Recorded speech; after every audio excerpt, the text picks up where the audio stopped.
Welcome to the Unraveling Shaltazar podcast.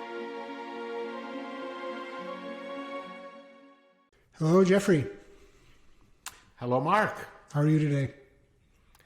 I'm doing well. And how about you? Not bad. It's a bit cloudy, but the temperature has improved, so we can go outside without bundling up, which is always a welcome element of the coming of spring. So, yeah, we are officially in spring, and it's kind of interesting that you say that because I'm so used to the winter. We didn't get a chance to travel this winter, and so even though the temperatures are up and it feels like spring, for me it's sort of like, is winter over? Can I wear my lighter jacket? It's sort of and it's kind of, I'm finding it very interesting because I know as we come out of the COVID habits that we have been in for the last year, I'm wondering whether there's some residue. Are we going to be able to move into that new normal? Are we going to be able to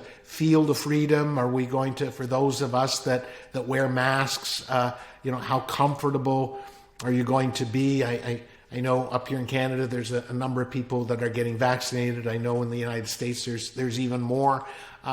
But yet those are the ones, they're still wearing their masks. And so it's not as evident. And so as I'm watching spring come in and the longer days, I'm still kind of feeling a winter energy and not the embrace that I would like to have, saying it's spring, hooray, start doing the spring dance. and so I'm watching on in fascination as we're changing from one energy, one season to another season, a different energy, and how people are reacting or responding.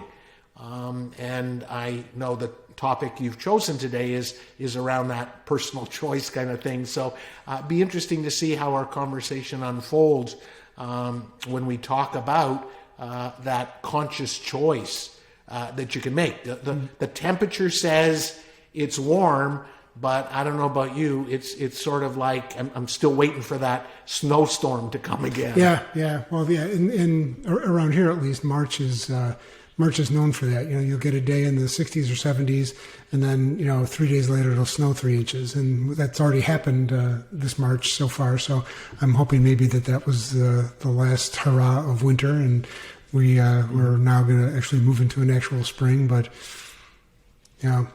You never know. Yeah, well, yeah. I think I read online or something that Toronto this week is going to have all 4 seasons in 1 week, which is kind of interesting. Eh? It's sort of like we're in this time capsule, and it's like, okay, we're going to give you winter, spring, summer, and fall all in a week. Yeah. Enjoy it. Yeah. Well, we did talk about time moving faster, but I think that's taken it a little bit too far. Yeah. Time can do it at once. Just leave the weather alone. Right. Thank heavens we have weather to kick off our weekly chats. Yeah, we're like old people talking about weather and our backaches. Right? I wish you wouldn't have said that. Sorry. I take it back. Okay. Thank you. Anybody that heard that, please just back up and pretend you didn't hear Mark admit that we were old folks. So on that note, let's turn that around. We're proud to be old folks, Mark. Right. We're proud. There it is. Okay. Yeah. All right. We're going to be talking about this personal choice thing, right? So I'm going to make this personal choice that it's not bad to get old. It's glad to get old. Right. I mean, think of the wealth of experience we have to share with people, right? And here we are sharing it with as many people as want to listen to us. Correct. Exactly. So on that note, let's dive in here. The gift of personal choice was the message I picked. It's one of the longer messages, one of the longer recordings. I think it was just around 30 minutes or so, and it didn't say in here, but it struck me as a live recording. Is Is that definitely 100%? Yeah, Okay. definitely. And of course, when you made that suggestion, you mentioned you thought it was live and the sound quality wasn't great. It's like, and I was cringing. But again, and thank you for choosing these, so I get to have these experiences. It was very reminiscent. There was a time where I scheduled live events, and at one point in there it talks about this evening or something, and it reminded me I was right back there where I was in various venues, and we would invite people, and we would never get really big crowds, but sometimes we get 15 or 20 people, and it was my opportunity just to bring forth a channeling, and of course the poor sound quality is me just having a recording device. I don't think it was my cell phone. I tried to buy something a little bit better, and so the music was playing in the background, and I would just start to channel. And in those days, they were 20 to 30 minutes, and again, it was a very nostalgic experience for me, and it had given me an opportunity to realize how my channeling has evolved, and for anyone that is connecting to the divine, anyone that is doing channeling or just connecting to your intuition, I encourage you to reflect on how that connection changes, because how I channel Shaltazar is quite different. And so again, I thank you for that opportunity to reminisce, because the style and the flow of words was very different. But nonetheless, I found it an interesting message. So thank you for choosing. Oh, it. sure. Oh, my pleasure. I have a list of them, and I just kind of will thumb through them or browse through them on the website, and through Insight Timer, and every once in a while one of them just keeps catching my eye, and those are the ones that I kind of stop and pause and consider.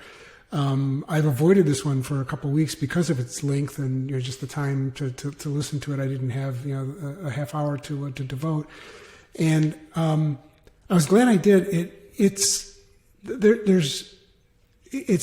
interesting to me that that these messages, they have a theme or they have a story that they're telling, but there's also stuff going on kind of on the periphery, on the edges of the message that is also really interesting to me.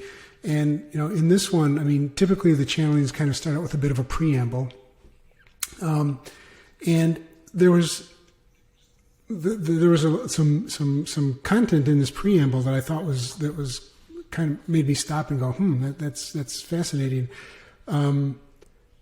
It talked about some of you, Shaltazar is saying, some of you we know are working diligently connect with that with the spiritual essence, and we thank you for your effort, because when you do so, you're not only helping yourself, but you're also aiding, assisting, and increasing the vibration of the collective consciousness. The efforts you are making to find your essence, to remember who you truly are having an effect on your planet. And that's we've talked about this before. It's like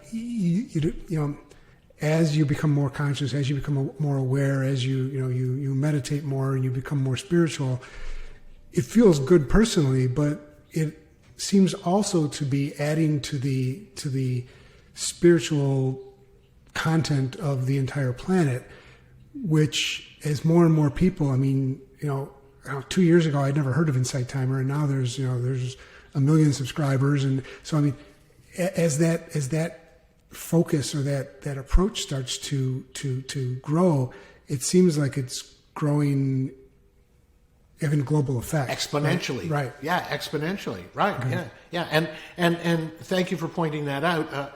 Shaltazar every once in a while congratulates those that are on the journey for the work that they're doing, and how more and more people are embarking on that journey. And so and again, I think that's a little bit more reminiscent of the older style, where it was like a warm up, so to speak.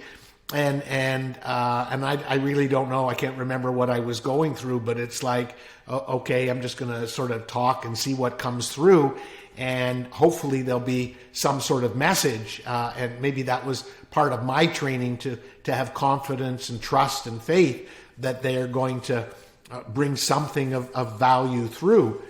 because they just start with this, thanking people for the for the work they're doing and raising the higher vibration.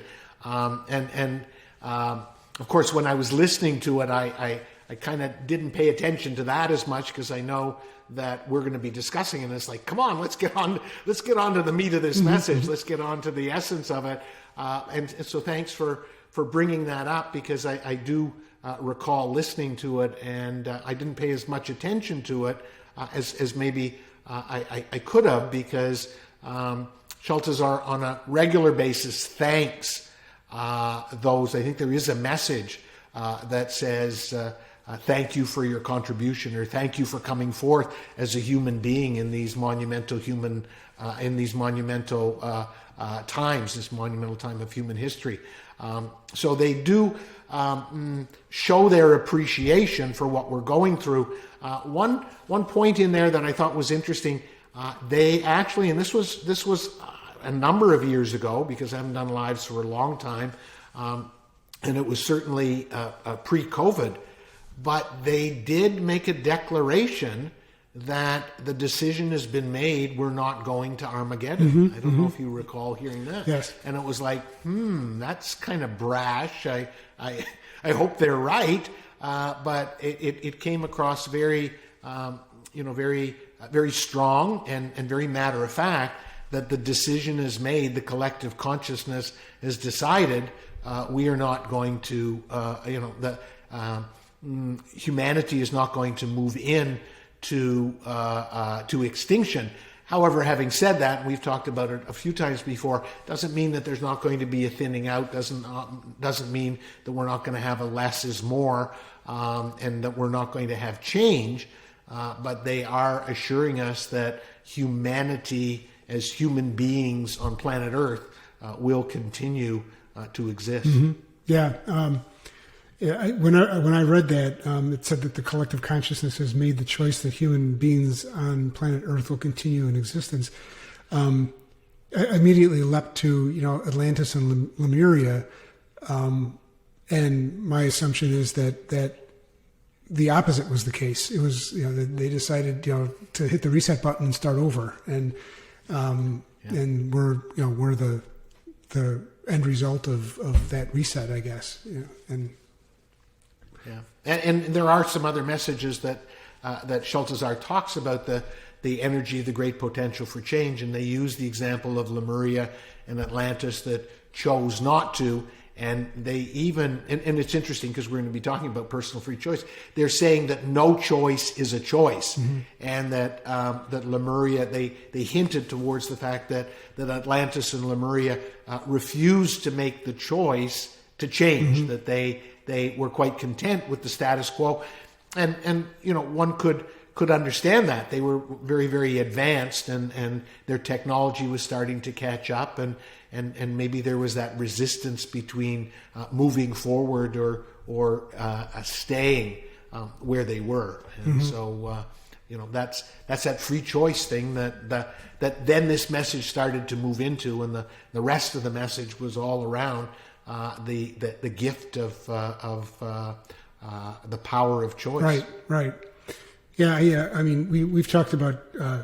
I think creative people are all, whether they know it or not, channeling something. We've talked about that with. I mean, you do it in a very direct way. I feel that I am receiving information that I write. I think musicians do the same thing, and I've told you I'm a big fan of your countrymen Rush, and if anybody is interested in experiencing a sort of commercial spirituality, you read the lyrics of Rush songs. But one of the songs has a stanza in it says, "You can choose a ready guide in some celestial voice. If you choose not to decide, you still have made a choice," which is kind of what this message is all about. It's using your power of choice for your greatest good, and as a result, for the greatest good of the collective. 100%. And and I think my favorite part of this message is this concept of the mural. The mural of your life. Me and too. I love it. I love it. But before we want to move on to the mural, I just want to say that, and I lost my thought. Oh no, yes it is. I got it back. You're right. The channeling I do is more direct, but it's fascinating whether it's your writing or Rush's lyrics or my wife's abstract art. Spirituality is coming through in so many different ways that I encourage listeners to open up to receiving that. There are some people that will listen to that Rush song and really vibrate with the lyrics. Others will vibrate with the melody. Others will vibrate with the written word. Don't think that you need to get your spirituality from a pure and applied spiritual teaching, a guru, etc., etc. You make an excellent point that spiritual wisdom comes through in our yin, comes through in our creativity. And so whatever you are drawn towards in terms of creativity, whether it is art or music or writing or anything, allow yourself to go there, because that is a very important part of the spiritual journey. Would you agree? Oh, absolutely. Yeah. I mean, I think it's always been going on, and we never really regarded it as such. We always thought that, I just wrote a really good song, or this came from me. I don't think any of it does. I think all of it is coming through us into the world, and we're just the conduit for this spiritual or celestial wisdom that's being brought to us. And the more that we perhaps pay attention to it, I think the easier it is for us to do it, and for us all to be in some creative way a conduit for this wisdom. Right.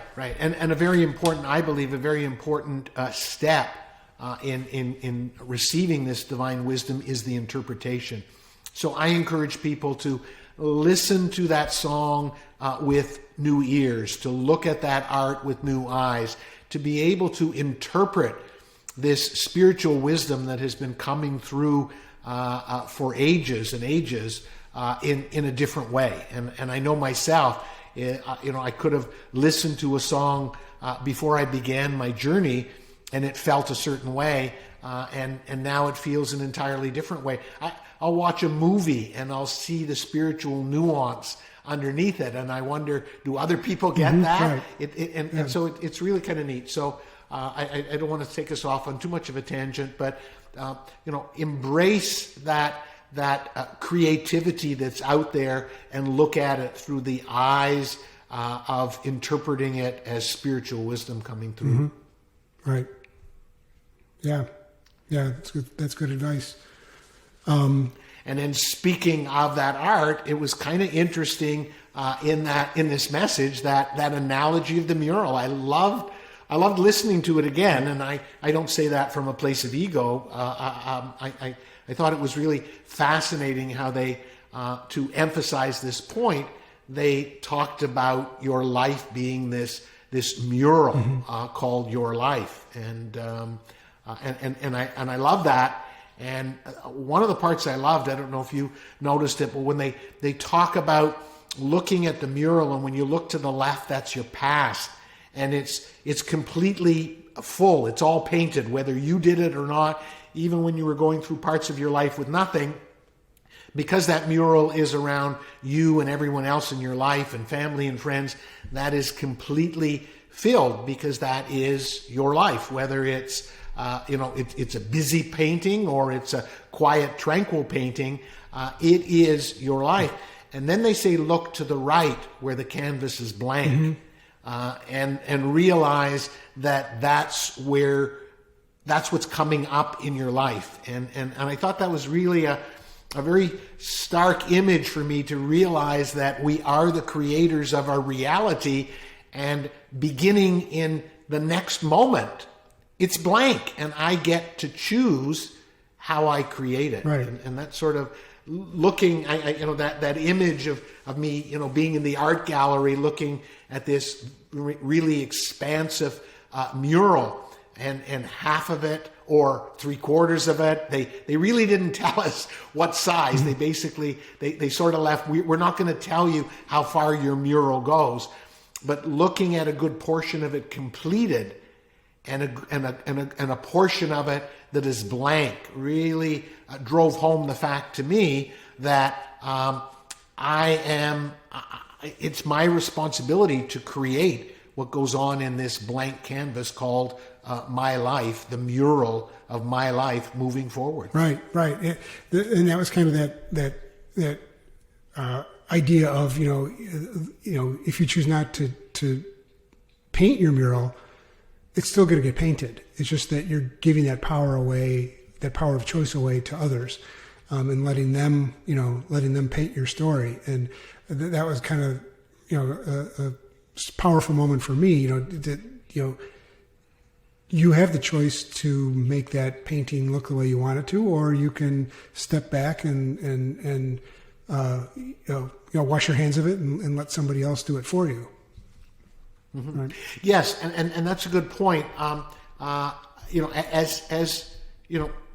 As you may be considering that, you may say, "Oh, well, other people aren't painting it; it's me that's painting it."